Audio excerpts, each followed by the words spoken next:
निद्रा किसे कहते हैं, नींद कहते किसे हैं? पतंजलि योग सूत्र में बताया गया है, अभाव प्रत्यालंबना वृत्ति निद्रा। अभाव के ज्ञान का अवलंबन ग्रहण करने वाली वृत्ति निद्रा है। यानी कि निद्रा is also a modification of the mind, thoughts of the modification of the thoughts of the mind.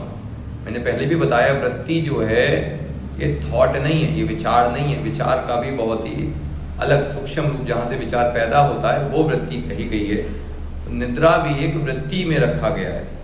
तो कह रहे अभाव के ज्ञान का, अभाव मतलब कुछ भी भाव नहीं रहता, सब कुछ अप्रकट है ना, और उसका ज्ञान हो जाता है आपको, कुछ भी नहीं रहा और उसका भी ज्ञान हो जाता है। ये कितनी आश्चर्य की बात है। हम जो देख रहे हैं दृश्य जगत में, इसमें कुछ चीजें हैं जिसका ज्ञान होता है, लेकिन निद्रा में कुछ भी नहीं रहता, अभाव, और अभाव के ज्ञान को अवलंबित करती है निद्रा। कहते हैं मैं सुखपूर्वक सोया, मैं आज अच्छे से नहीं सोया, लेकिन क्या सोए, सोना है क्या, हर चीज का अभाव हो जाना, आपके मन से अभाव हो जाता है कुछ समय के लिए, और उस अभाव का ज्ञान हो जाता है आप, है ना, वही तो निद्रा है।